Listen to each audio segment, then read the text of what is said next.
Without further ado, I'd like to welcome into the Joy Virtual Studio Derrick Broze, a longtime friend of the Shannon Joy Show and an amazing source of truth and good journalism, independence outside of the two-party political paradigm. He is the founder and the editor-in-chief over at the Conscious Resistance Network. And he is known for his in-depth reporting and analysis from outside the two-party political paradigm. He's also written a brand new book, his memoir, A Man of My Word. You've lived a lot of life in a short amount of time, Derrick, and I continue to be so impressed with your wisdom and the information that you put out and your understanding about the politics of the day. We need more like you. Welcome once again to the Shannon Joy Show. How are you doing? I'm doing great, Shannon. Thank you so much for having me on, and thank you for being a voice for a reason right now. I'll tell you what, 2026. I thought 25 was a fire hose in my face. I thought 24 was a little wacky, 23, 22, 20. I mean, it just seems like everything is just accelerating to the point of insanity and absurdity and hypocrisy and tyranny. And it's coming from both sides of the political aisle. You understand this better than anyone. I do want to discuss with you the news of the day. I want to talk about Sure. the new right, the influencer class, and their push for a techno-fascist police state here in the United States of America. It's the number one threat that we face today. Tragically, it's coming from the right. If there was a Democrat in office, it would be coming from them. But right now, we have the right in power, and so we're going to get into that. But before that, Derrick, let's talk about you. Let's talk about your platform and your book, because it'd be great for the audience to get to know you a little bit. You've been on the show before, but I want you to be able to take this opportunity to promote your book and your story and your backstory so that people understand where your analysis comes from, what makes you tick, and why you've come to the conclusions that you've come to. So let's start there. The book is A Man of My Word, and tell us all about it and where people can get it. Thank you so much for that, Shannon. And yeah, I mean, I definitely think that everything I went through at a young age, I just turned 41 a couple weeks ago, and this book came out just a couple weeks after the 20th anniversary of my arrest in November 16, 2005, when I was 20 years old, about to turn 21.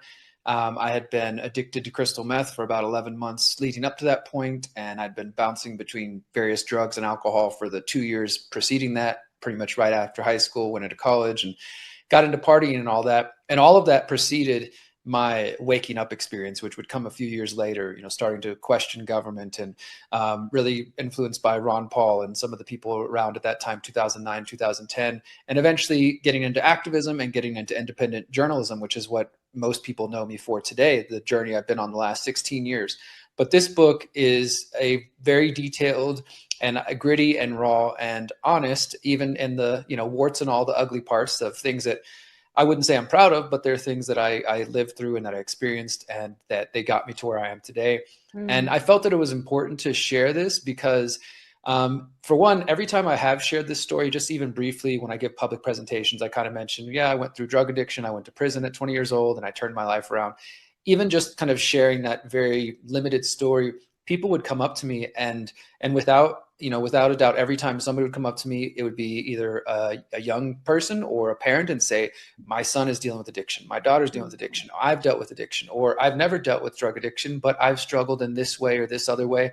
And I started to recognize that by sharing the story and being open about my own struggles, it created that space where people could share their own stories and maybe feel a little bit more comfortable sharing things that we don't always, talk about very publicly. Because I think even in the truth freedom space, this broader movement community, that even in that space outside of the mainstream normie world, there is still a kind of stigma around addiction and around just the different interpersonal struggles that many of us do face. And sometimes, especially through the internet, and those of us who gain some level of influence, we want to portray ourselves as a certain level of like, we got our stuff together, right? Everything's looking good and, just kind of maintaining that presence. But in reality, many of us are dealing with whether it's addictions or alcoholism, or these days, porn addiction is another one, gambling, mental health struggles. These are all things that I dealt with very deeply, and especially at a young age. I mean, I tried to kill myself. about 5 times before I turned 18. I dealt Oh, with wow. mental health issues, being diagnosed, and was doing self-harm. I was cutting myself. And this was all well before I ever tried drugs. Drugs just eventually kind of took over as I kind of used those mechanisms as a way to cope with all the stuff I was dealing with. And so I decided a couple of years ago that as the 20th anniversary of my arrest approached, that I was going to really tell my full story with all the, like I said, the dark and the ugly parts of things that I went through, things that I did to other people, just the ways I was living, which was not healthy. Obviously, when you're addicted to drugs and kind of going down that road, I ended up homeless for a while. I ended up kind of being taken under the wing of a career criminal, a drug dealer who was in and out of prison, who sort of played almost a father role to me in some points, filling Wow. a role that I didn't have. And it just sucked me into this whole world that I wasn't prepared for. And so, as you said, the book is called A Man of My Word. The full title is A Man of My Word, How I Overcame Addiction, Depression, and Mental and Physical Prisons. People can learn more about it at amanofmyword.com. And as I said, I mean, now that I'm sharing the book, it's been out for 2 weeks now, getting really positive reviews from other, independent journalists and people I respect, but just people who happen to follow my work who are also dealing with these struggles. And I mean, in the book, I detail not only my going down the path of drug addiction, but what preceded that. Once I got arrested at 20 years old, 21 years old, and I had to accept that I wasn't going to go anywhere. I got sentenced to 2-year felony probation plus a concurrent prison sentence. So I had to do 11 months the first time, and then I kind of bounced back and forth. I got out after a year, was out for 5 months, got sent back for another 3 months. I did that whole game until by October 2008, I was finally released after doing 19 months in Texas state institutions. I was a felon. Technically, I still am a felon in Texas, even though it's been 20 years. I actually tried to get it expunged a couple years ago, not because it really affects my life so much, because of the path that I've created for myself. Being an independent journalist, most people don't care about something that happened to me 20 years ago. Right. But in that mainstream world, for example, in Texas, where I'm originally from, if I was to go try to find an apartment today or a house, the felony would absolutely come up, even though it's been 20 years. It's nonviolent drug charge, has nothing to do with violence or weapons or any of that stuff. Right. It is still something that in that mainstream world, they hang over my head. And so the book also talks about that, like the prison system, probation system, the parole system, the drug war, and all these things that were really new to me. Like I said, this kind of eventually did wake me up. I actually consider this to be my first awakening, because when I did get arrested and I accepted I was there, I had this really powerful experience that I think is useful and maybe not something that most people experience, because it was this reality, this understanding that no matter how much I wanted to go, cry or complain or be angry or get on the phone and cry to my girlfriend or my mom or my lawyer or friends or whatever, I wasn't leaving these four walls until they told me I could leave. And that's a very disempowering feeling, but it's actually in that space where I basically just said, look, I can't go anywhere. I'm not going to go anywhere. I started journaling every day. I was also, getting sober after being bouncing off these drugs for a couple of years, and drugs and alcohol. And as I started to just slow down and started to journal, I also was very lucky to have a very powerful spiritual influence in my life. My grandmother, who's since deceased, she started to send me books about prayer and meditation while I was in jail. And that really, at the time, I was very anti-religious and very anti anything associated with what God or anything like that, just being a young, angry kind of teenager. And also having grown up with a father in and out of my life because of prison and his struggles and his lies. I just wasn't in a place where I thought, God, that doesn't exist. Or if it does exist, God hasn't been here for me. So I was very angry. But then at that space of just like, all right, I have to figure out, how did I get here? Why am I here? Why am I repeating the same mistakes that I've been mad at my father for my whole life? And so my grandma started sending me these books, and it was the beginning of me starting to open up spiritually as well. And that was really like I said, my first awakening, well before I started to wake up to politics and so-called conspiracies. I mean, I never really trusted the government as a young kid, but I didn't have any kind of deeper philosophical or understanding. That would come later. But yeah, in that space of getting locked up, that's where I really started to do this kind of internal exploration and healing. And so the book is broken into 3 parts. The first part, the first 10 or 11 chapters, is basically my struggle and my race to the rock bottom of, detailing my early life, of my father coming in and out of my life and how that affected me at a young kid. I started cutting myself at like 7 years old and just really doing a lot of self-harm. And I really struggled with a lot of mental health issues. And eventually that led to me being the angry teenager who was getting into fights, getting arrested. And this is before I ever tried drugs. This was just like, I didn't know how to handle all this stuff going on. And I blamed, like a lot of young kids, I think, in the situation, I blamed myself or thought maybe there's something wrong with me. Maybe that's why my dad doesn't want to be around, or he chooses drugs over his kids. And then by the time I graduated high school, I actually graduated a semester early while all my friends were in senior year. I was starting community college, and I was, moved into my first apartment, had a full-time job, and it was just kind of too much. And I started getting into drinking, and then ecstasy, and then Xanax, and it was just one thing after another until January 2005. I tried crystal meth, and then that pretty much grabbed me right away until I was living on the streets and got pulled into the drug world. And then eventually I did get myself sober. Thankfully, I was able to just walk away from all of it, but I was still kind of in that mindset. And so I continued to sell drugs, and that's how I ended up getting arrested. So when I found myself locked up, I'm just like looking back and like, holy crap, how did I get here? And then with time, it became more clear. Like, I obviously have some trauma related to my father and related to this relationship. And so the book details all that. It details my own experiences going in and out of jail and prison and different rehab facilities, and then eventually getting out. And the book ends pretty much at the very beginning of my activism. And I don't want to give away the end, but I definitely did make time to go to my father and to, meet him as an adult. We really basically were strangers, and kind of tell him who I was, and forgive him for the things that he had done or that I felt he had done. Unfortunately, he did eventually die of a drug overdose in 2018, but the book kind of covers all of those ups and downs. And my hope and my prayer is that by sharing this story, as I said, that anybody who is currently going through this or has a friend or a family member that it might help them see that there is, hope on the other side of these things. Because there was definitely times where I thought there's no way I'm ever going to get through this.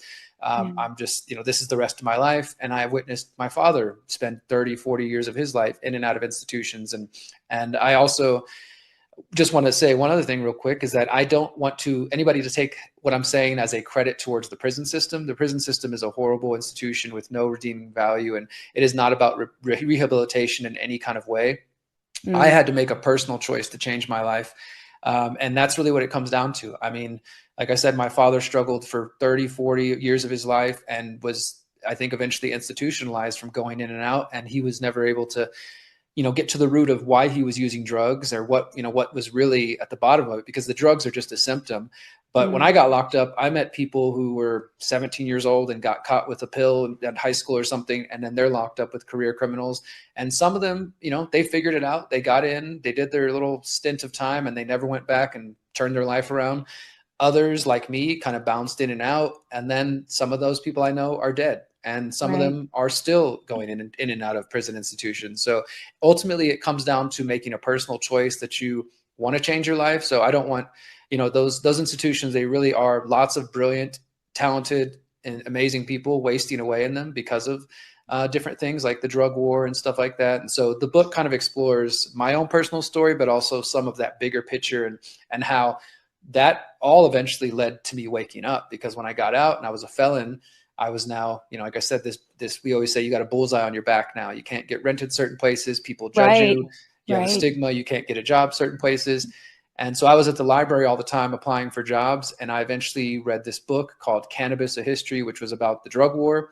And it wasn't a celebration of drugs culture or anything like that. It was really like a sociological and scientific and cultural look at the way that the original drug laws in the United States were largely based around trying to drive out the hemp industry, as well as racism against Black jazz musicians or Chinese or Mexican migrant workers and things like that. And that was just like a whole history that I'd never learned. And that was literally the spark. I remember a light bulb went off, and it was like, if that's something I'd never been taught, then what else is there about the world that I don't know? And shortly after that, I just continued on that journey. But so the book is really the prequel, you could say, to everything I'm doing today. And like I said, people can pick it up at amanofmyword.com. There's links to Barnes and Noble and all the other places. Of course, it is on Amazon if anybody wants to pick it up. And I'm just excited now to put it out there, and I appreciate you giving me time to share about it, because I know it's a different topic than what we usually discuss in independent media.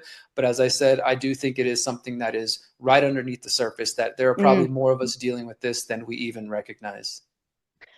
Well, that's extraordinary, Derrick. And I think in our culture today, we like to put issues and topics and stories and people into nice, neat little left or right boxes, right? If you want to talk about the drug war or the prison culture or the systematic, school to prison pipeline that is creating so many problems that we have today in the U.S., it's always a little bit murkier than so many of us would like it to be. Sure. And I think this is why, influencers, I don't even want to call you an influencer.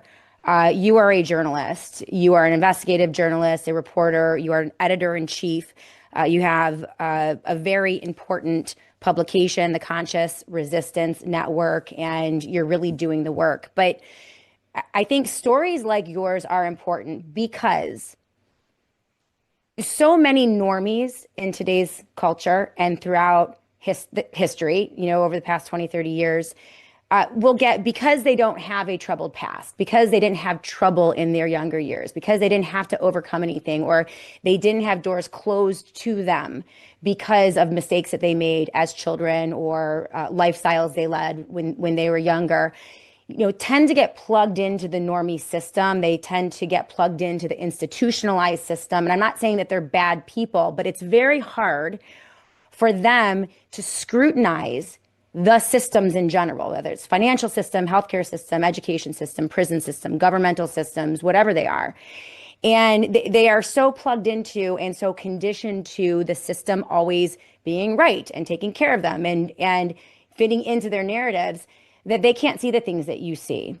And I think it's the very impact of you being denied access to those systems, which forced you to then look deeper into what is going on in the country. Clearly, you're articulate, you are intelligent, you're able to observe and spot patterns and draw conclusions and extrapolate and all of those things that are very important for a healthy mind and a mind that is going to then help to explain to other people, some of the normies, what is actually going on. Like, you wouldn't have that if it weren't for your story. And I won't go into my story. I can relate, though. I had problems too as a young adult, and we don't need to go into what my problems were. I've discussed them on my show before.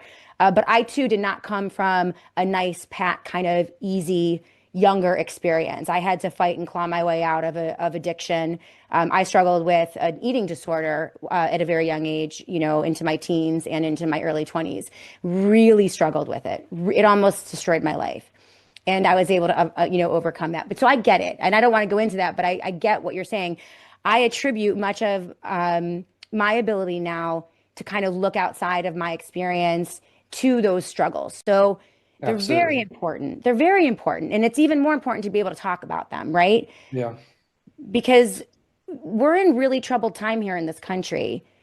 And the answers are not easy, and you talked about, going in and your first kind of uncovering of a truth that was buried under lies is in, the drug wars. Isn't it interesting, now if you look at the work of Whitney Webb and Catherine Austin Fitts and people who are uncovering, the Epstein files, but also the Epstein criminal network, the fact that is pretty much being accepted today, that our own government, our own intelligence organizations, the CIA and perhaps the FBI are probably behind the majority of the trafficking of drugs into our country under the guise of, Absolutely. illegal cartels, right? You can never figure that out if you were plugged into the normie system. You'd have to be someone like Derrick Broze in order to kind of, be able to put those pieces together. But let's start there.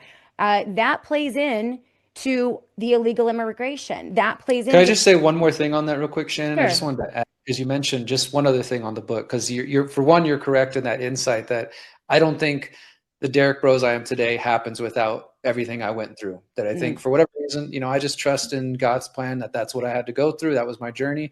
But I absolutely know that it is those experiences that led to me being skeptical and questioning of different systems. And then I just wanted to mention what you said there about an eating disorder. That is actually something I discuss in the book too. It's very rare for men to have that. It's less rare than women, but it's definitely more rare for men to talk about it.